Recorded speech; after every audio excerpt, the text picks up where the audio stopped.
one story that sticks out to me, and some of you may have seen it in the federal House. There was the Nunavut MP, Mamalek Kakak, who came out and spoke, and she's not running for her seat again. She said she never felt comfortable in the walls of the House, said that security would, ask her what she was doing there. And she experienced that as, one of the best positions in the country. And she felt like an outsider. And now that outsider doesn't want to be on the inside anymore. Right? Like, how do we prevent that story from being on repeat? Because I thought, I covered the House. She was a very valuable member of many conversations. And I think what a loss for Canada. Yeah. Does anyone want to jump in on that one? I will quickly, and I'll echo your comments. That was, I think, a huge loss. It was, really proud to have been able to hear her share those comments so we could hear that, but heartbreaking to know that it's 2021 and we are still facing these challenges of conscious or unconscious biases in terms of what it means to look like, what a politician can or cannot look like. I think that we need to start thinking differently. And, one thing we haven't talked about is gender partnerships. And so as we talk about women in leadership, there's still a huge percentage of men sitting in leadership roles, sitting at the tables, making these decisions. And so if we're going to look at carving out a new pathway or really taking COVID in the past, year and a half within this pandemic and saying, what are the lessons that we've learned?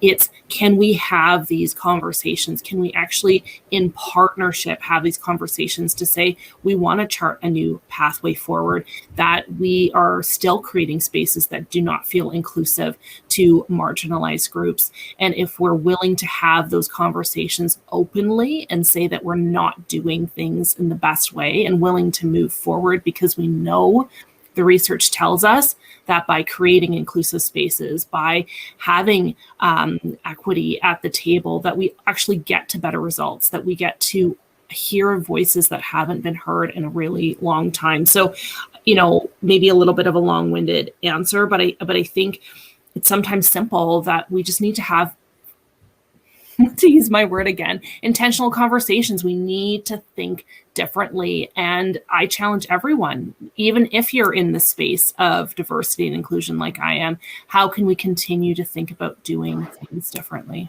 And it's so, there's such little things too. Like I remember when we appointed, when I did our second round of cabinet appointments and added 2 women to the cabinet. And when I introduced them to the public, one of them was obviously, 7 months pregnant. And the media folks all looked at me and went, I'm sorry, you're putting her in cabinet, but isn't she about to have a baby? And it's like, yeah, she isn't. Just FYI, the other one that is being pointed there, you don't know yet, she is also pregnant. She's 4 months pregnant. And they are going to be in cabinet. And then ultimately, our Attorney General, who had already been in cabinet, was the first Attorney General in the history of Canada to give birth while serving as the Attorney General. And in all cases, we had to do this thing. So we had to sit down and have a little heart-to-heart with the Sergeant at Arms and explain that, sometimes the baby is actually coming into the house.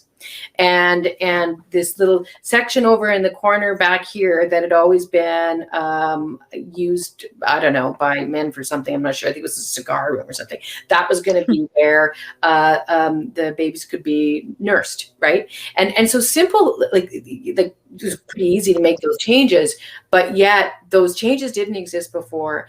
And if you do something as simple as that, or even like, how does House of Commons work? It works by people and the legislatures, people getting up and pontificating for 20 minutes, right? And talking to a big group of other people who then heckle them. I mean, I don't know, call me crazy. I think that reflects some people's comfort level more than others, and so why does it look that way? Why is that the way we make decisions?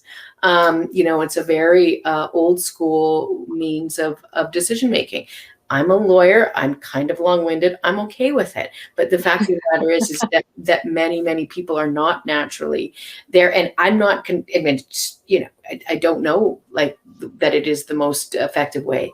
And so we should be finding ways to be more inclusive in terms of having better idea sharing, decision making, people feeling comfortable, like the MP you're talking about, being invited to speak and valued when she does. Mm-hmm.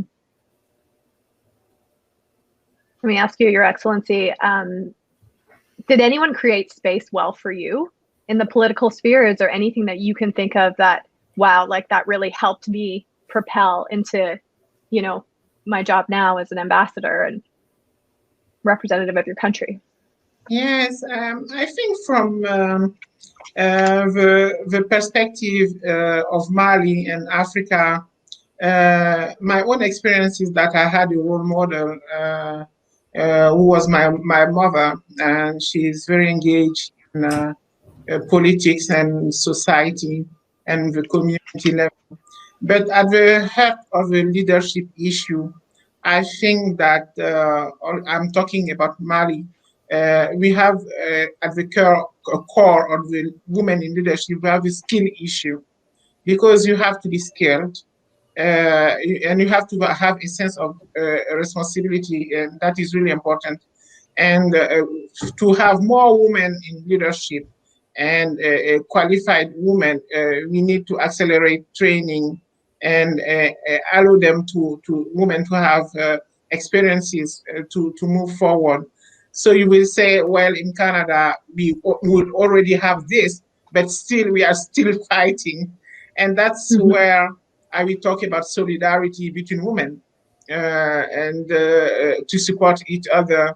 And that is also important because sometimes you have some women in the position of leadership, but they're even worse than men.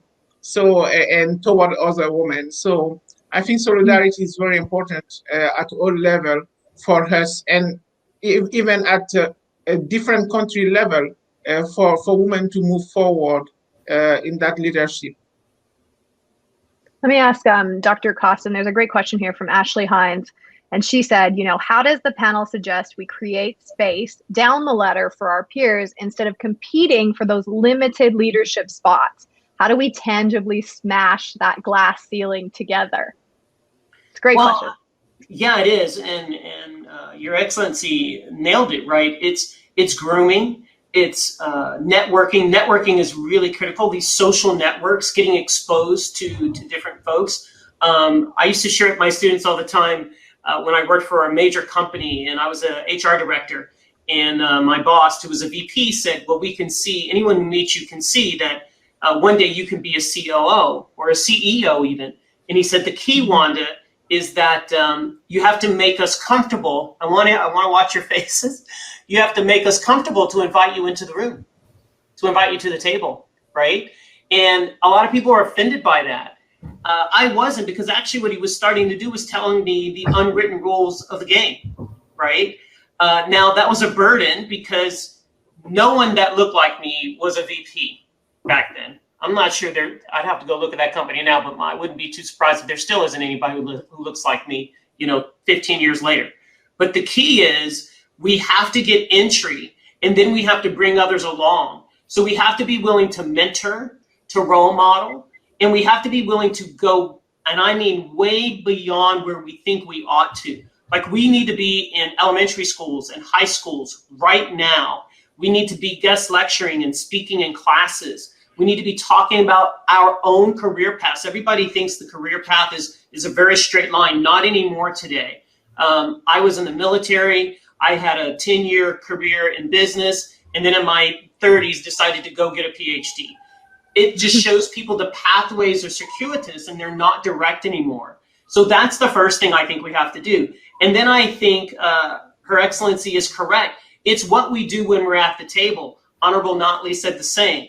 What kinds of decisions are we making? And I find that it's not so much that we need to be, and people who know me will find this ironic, that we have to be direct in your face about it, but I think it's about the questions we ask. Do we ask the right questions around why something is important, or why haven't we considered this, or have we thought about that? Because that's the value out of us being at the table. We see things other people don't see, and those things become barriers. And I would argue, again, I'm not a politician, but I would argue that in politics that becomes critical because your constituency is everybody. And if you're only focused on what works for one segment of the population, you're going to be in trouble. and this is a scary thing, but think about this I'm 58, so Honorable Notley, I don't know that you're older than me, but so I'm 58, and I can tell you that up until my 30s, we likely lost a lot of women to heart attacks. And you know why? Because we all learned that the onslaught of a heart attack and what those diagnoses were from what white men experienced. And it wasn't until much later that we realized, oh, wow, women have different symptoms. Well, there's a news flash. Yes, we do. And now that we do, more women are not dying from a simple heart attack. But it's all because we didn't know that women presented different symptoms. Well, it's the same thing in politics. It's the same thing in education. It's the same thing in business. We experience things differently.